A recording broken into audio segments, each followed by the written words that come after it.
ओम शांति। 8 नवंबर 2024। बाबा के महावाक्य। मीठे बच्चे, तुम यह राजयोग की पढ़ाई पढ़ते हो राजाई के लिए। यह है तुम्हारी नई पढ़ाई। प्रश्न। इस पढ़ाई में कई बच्चे चलते चलते फेल क्यों हो जाते हैं? उत्तर। क्योंकि इस पढ़ाई में माया के साथ बॉक्सिंग है। माया की बॉक्सिंग में बुद्धि को बहुत कड़ी चोट लग जाती है। चोट लगने का कारण बाप से सच्चे नहीं हैं। सच्चे बच्चे सदा सेफ रहते हैं। ओम शांति। यह तो सब बच्चों को निश्चय हो गया कि हम आत्माओं को परमात्मा बाप पढ़ाते हैं। 5000 वर्ष बाद एक ही बार बेहद का बाप आकर बेहद के बच्चों को पढ़ाते हैं। कोई नया आदमी यह बातें सुने तो समझ न सके। रूहानी बाप, रूहानी बच्चे क्या होते हैं यह भी समझ नहीं सकेंगे। तुम बच्चे जानते हो हम सभी ब्रदर्स हैं। वह हमारा बाप भी है, टीचर भी है, सुप्रीम गुरु भी है। तुम बच्चों को यह जरूर ऑटोमेटिकली याद रहेगा। यहाँ बैठे समझते होंगे सभी आत्माओं का एक ही रूहानी बाप है। सभी आत्माएं उसको ही याद करती हैं। कोई भी धर्म का हो, सभी मनुष्य मात्र याद जरूर करते हैं। बाप ने समझाया है आत्मा तो सब में है ना। अब बाप कहते हैं देह के सब धर्म छोड़ अपने को आत्मा समझो। अभी तुम आत्मा यहाँ पाठ बजा रही हो। कैसा पाठ बजाती हो वह भी समझाया गया है। बच्चे भी नंबरवार पुरुषार्थ अनुसार ही समझते हैं। तुम राजयोगी हो ना। पढ़ने वाले सब योगी ही होते हैं। पढ़ाने वाले टीचर के साथ योग जरूर रखना पड़ता है। एम ऑब्जेक्ट का भी मालूम रहता है। इस पढ़ाई से हम फलाना बनेंगे। यह पढ़ाई तो एक ही है। इनको कहा जाता है राजाओं का राजा बनने की पढ़ाई। राजयोग है ना। राजाई प्राप्त करने के लिए बाप से योग। और कोई मनुष्य यह राजयोग कभी सिखला न सके। तुमको कोई मनुष्य नहीं सिखलाते हैं। परमात्मा तुम आत्माओं को सिखलाते हैं। तुम फिर औरों को सिखलाते हो। तुम भी अपने को आत्मा समझो। हम आत्माओं को बाप सिखलाते हैं। यह याद न रहने से जौहर नहीं भरता है। इसलिए बहुतों की बुद्धि में नहीं बैठता है। तो बाप हमेशा कहते हैं योग युक्त हो, याद की यात्रा में रहकर समझाओ। हम भाई भाई को सिखलाते हैं। तुम भी आत्मा हो, वह सबका बाप टीचर गुरु है। आत्मा को देखना है। भल गायन है सेकंड में जीवन मुक्ति, परंतु इसमें मेहनत बहुत है। आत्म अभिमानी न बनने से तुम्हारे वचनों में ताकत नहीं रहती है। क्योंकि जिस प्रकार बाप समझाते हैं उस रीति कोई समझाते नहीं है। कोई कोई तो बहुत अच्छा समझाते हैं। कौन कांटा है और कौन फूल है मालूम तो सब पड़ता है। स्कूल में बच्चे 5-6 दर्जा पढ़कर फिर ट्रांसफर होते हैं। अच्छे अच्छे बच्चे जब ट्रांसफर होते हैं तो दूसरे क्लास के टीचर को भी झट मालूम पड़ता है। यह बच्चे तीखे पुरुषार्थी हैं। इन्होंने अच्छा पढ़ा हुआ है, तब ऊंच नंबर में आए हैं। टीचर तो जरूर समझते होंगे ना। वह है लौकिक पढ़ाई, यहाँ तो वह बात नहीं। यह है पारलौकिक पढ़ाई, यहाँ तो ऐसे नहीं कहेंगे। यह पहले बहुत अच्छा पढ़कर आए हैं, तब अच्छा पढ़ते हैं। नहीं, उस इम्तिहान में तो ट्रांसफर होते हैं, तो टीचर समझेंगे इसने पढ़ाई में मेहनत की है, तब आगे नंबर लिया है। यहाँ तो है ही नई पढ़ाई, जो पहले से कोई पढ़े हुए नहीं है। नई पढ़ाई है, नया पढ़ाने वाला है। सब नए हैं, नयों को पढ़ाते हैं। उनमें जो अच्छी रीति पढ़ते हैं तो कहेंगे यह अच्छे पुरुषार्थी हैं। यह है नई दुनिया के लिए नई नॉलेज, और कोई पढ़ाने वाला तो है नहीं। जितना जितना जो अटेंशन देते हैं उतना ऊंच नंबर में जाते हैं। कोई तो बहुत मीठे आज्ञाकारी होते हैं, देखने से ही पता पड़ता है यह पढ़ाने वाला बहुत अच्छा है, इनमें कोई अवगुण नहीं है। चलन से, बात करने से मालूम पड़ जाता है। बाबा पूछते भी सबसे हैं, यह कैसा पढ़ाते हैं, इनमें कोई खामी तो नहीं है। ऐसे बहुत कहते हैं कि हमारे पूछे बिगर समाचार कभी नहीं देना। कोई अच्छा पढ़ाते हैं, कोई शुरुड़ बुद्धि नहीं होते हैं। माया का वार बहुत होता है, यह बाप जानते हैं। माया इन्हों को धोखा बहुत देती है। भल 10 वर्ष भी पढ़ाया है, परंतु माया ऐसी जबरदस्त है। देह अहंकार आया और यह फंसा। बाप समझाते हैं, जो भी पहलवान हैं उन पर माया की चोट लगती है। माया भी बलवान से बलवान होकर लड़ती है। तुम समझते होंगे, बाबा ने जिसमें प्रवेश किया है यह नंबर 1 है। फिर नंबरवार तो बहुत है ना। बाबा मिसाल करके 1-2 का देते हैं, होते तो नंबरवार बहुत हैं। जैसे दिल्ली में गीता बच्ची बहुत होशियार है बच्ची बड़ी मीठी। बाबा हमेशा कहते हैं गीता तो सच्ची गीता है। मनुष्य वह गीता पढ़ते हैं, परंतु यह नहीं समझते हैं कि भगवान ने कैसे राजयोग सिखाकर राजाओं का राजा बनाया था। बरोबर सत्युग था तो एक ही धर्म था। कल की बात है। बाप कहते हैं कल तुमको इतना साहूकार बनाकर गया। तुम पद्मा पदम भाग्यशाली थे। अब तुम क्या बन गए हो?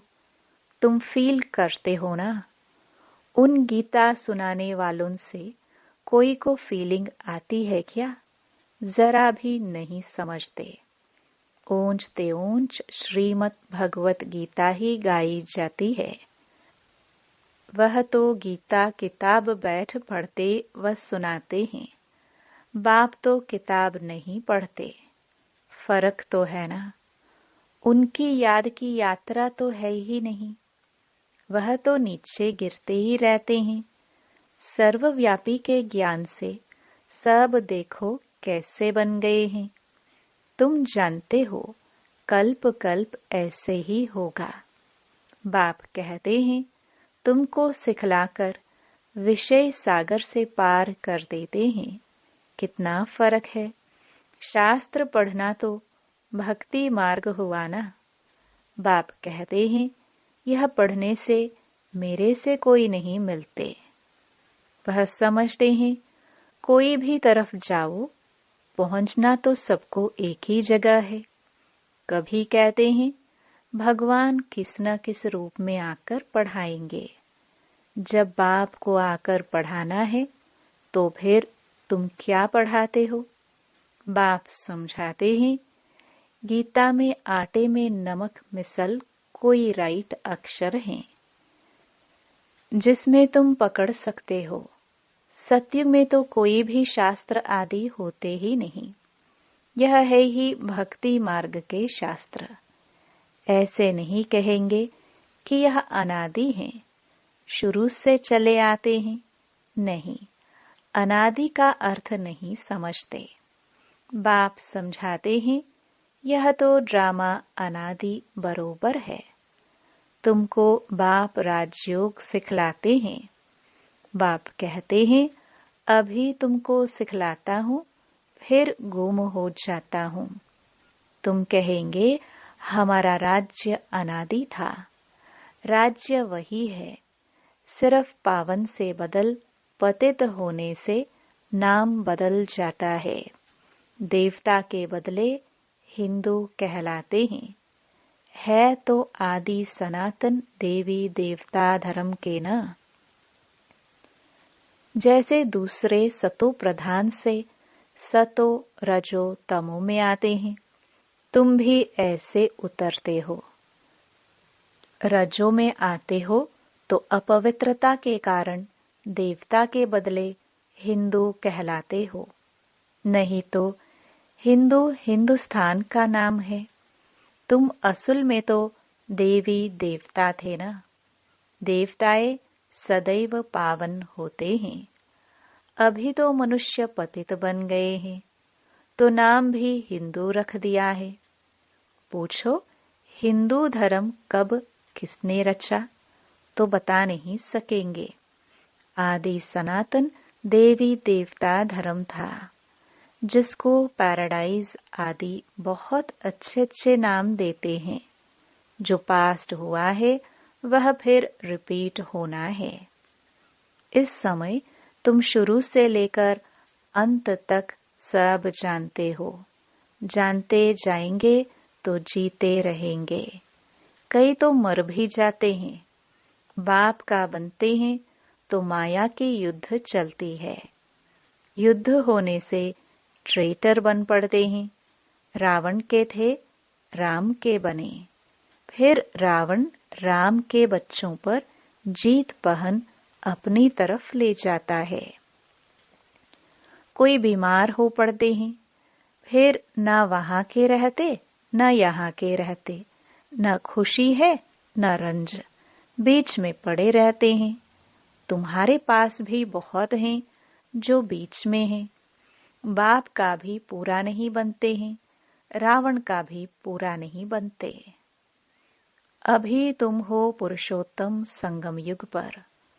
उत्तम पुरुष बनने के लिए पुरुषार्थ कर रहे हो। यह बड़ी समझने की बातें हैं। बाबा पूछते हैं हाथ तो बहुत बच्चे उठाते हैं, परंतु समझा जाता है बुद्धि नहीं है। भल बाबा कहते हैं शुभ बोलो। कहते तो सब हैं, हम नर से नारायण बनेंगे। कथा ही नर से नारायण बनने की है। अज्ञान काल में भी सत्यनारायण की कथा सुनते हैं ना। वहां तो कोई पूछ नहीं सकते, यह तो बाप ही पूछते हैं। तुम क्या समझते हो, इतनी हिम्मत है? तुम्हें पावन भी जरूर बनना है। कोई आते हैं तो पूछा जाता है इस जन्म में कोई पाप कर्म तो नहीं किए हैं? जन्म जन्मांतर के पापी तो हो ही। इस जन्म के पाप बता दो तो हल्के हो जाएंगे, नहीं तो दिल अंदर खाता रहेगा। सच बतलाने से हल्के होंगे। कई बच्चे सच नहीं बताते हैं तो माया एकदम जोर से घूसा लगा देती है। तुम्हारी बड़ी कड़ी बॉक्सिंग है। उस बॉक्सिंग में तो शरीर को चोट लगती है, इसमें बुद्धि को बहुत चोट लगती है। यह बाबा भी जानते हैं। यह ब्रह्मा कहते हैं मैं बहुत जन्मों के अंत का हूँ। सबसे पावन था, अभी सबसे पतित हूँ, फिर पावन बनता हूँ। ऐसे तो नहीं कहता हूँ कि मैं महात्मा हूँ। बाप भी खातरी देते हैं, यह सबसे जास्ती पतित हैं। बाप कहते हैं, मैं पराये देश पराये शरीर में आता हूँ। इनके बहुत जन्मों के अंत में मैं इनमें प्रवेश करता हूँ, जिसने पूरे 84 जन्म लिए हैं। अब यह भी पावन बनने का पुरुषार्थ करते हैं। खबरदार भी बहुत रहना होता है। बाप तो जानते हैं ना, यह बाबा का बच्चा बहुत नजदीक है। यह तो बाप से जुदा कभी हो नहीं सकता। ख्याल भी नहीं आ सकता कि छोड़कर जाऊं। एकदम हमारे बाजू में बैठा है। मेरा तो बाबा है ना, मेरे घर में बैठा है। बाबा जानते हैं, हंसी कुड़ी भी करते हैं। बाबा आज हमको स्नान तो कराओ, भोजन तो खिलाओ। मैं छोटा बच्चा हूँ, बहुत प्रकार से बाबा को याद करता हूँ। तुम बच्चों को समझाता हूँ, ऐसे ऐसे याद करो। बाबा आप तो बहुत मीठे हो, एकदम हमको विश्व का मालिक बना देते हो। यह बात और किसकी बुद्धि में हो ना सके। बाप सबको रिफ्रेश करते रहते हैं। सब पुरुषार्थ तो करते हैं, परंतु चलन भी ऐसी होना। भूल हो जाए तो झट लिखना चाहिए, बाबा हमसे यह भूल हो जाती है। कोई कोई लिखते भी हैं, बाबा हमसे यह भूल हुई, माफ करना। हमारा बच्चा बनकर फिर भूल करने से 100 गुना वृद्धि हो जाती है। माया से हारते हैं तो फिर वही के वही बन जाते हैं। बहुत हारते हैं। यह बड़ी बॉक्सिंग है। राम और रावण की लड़ाई है। दिखाते भी हैं बंदर सेनाली। यह सब बच्चों का खेल बना हुआ है। जैसे छोटे बच्चे बेसमझ होते हैं ना, बाप भी कहते हैं यह तो इन्हों की पाई पैसे की बुद्धि है। कहते हैं हर एक ईश्वर का रूप है, तो हर एक ईश्वर बन क्रिएट भी करते हैं, पालना करते हैं और फिर विनाश भी कर देते। अब ईश्वर कोई का विनाश थोड़े करते हैं। यह तो कितनी अज्ञानता है। इसलिए कहा जाता है गुड़ियों की पूजा करते रहते हैं। वंडर है मनुष्यों की बुद्धि क्या हो जाती है, कितना खर्चा करते हैं। बाप उल्हना देते हैं, हम तुमको इतना बड़ा बनाकर गया, तुमने क्या किया? तुम भी जानते हो, हम सो देवता थे, फिर चक्कर लगाते हैं। अभी हम ब्राह्मण बने हैं, फिर हम सो देवता बनेंगे। यह तो बुद्धि में बैठा हुआ है ना। यहाँ बैठते हो तो बुद्धि में यह नॉलेज रहनी चाहिए। बाप भी नॉलेजफुल है ना।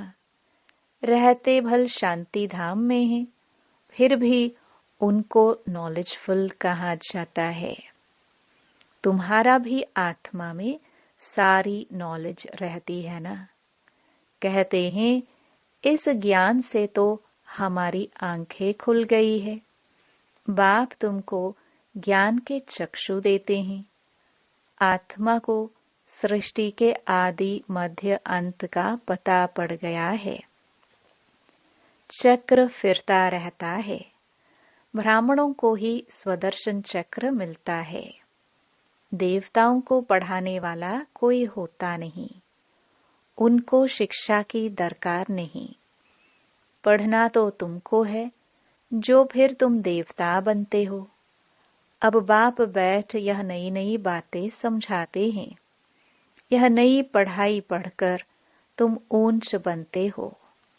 First so last, last so first. यह पढ़ाई है ना। अभी तुम समझते हो, बाबा हर कल्प आकर पतित से पावन बनाते हैं। फिर यह नॉलेज खलास हो जाएगी। अच्छा, मीठे मीठे सिखिलदे बच्चों प्रति माता पिता बाप दादा का याद प्यार और गुड मॉर्निंग। रूहानी बाप की रूहानी बच्चों को नमस्ते। धारणा के लिए मुख्य सार।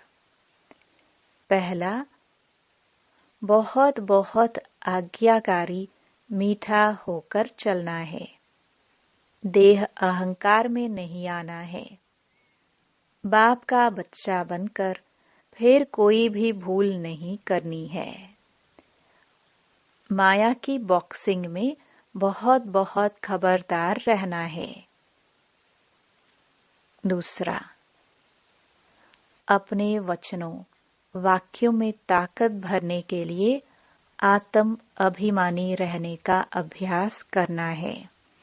स्मृति रहे, बाप का सिखलाया हुआ हम सुना रहे हैं तो उसमें जौहर भरेगा। वरदान। अविनाशी नशे में रह रूहानी मजे और मौज का अनुभव करने वाले ब्राह्मण सो फरिश्ता भव। आप ब्राह्मण सो फरिश्ते देवताओं से भी ऊंचे हो।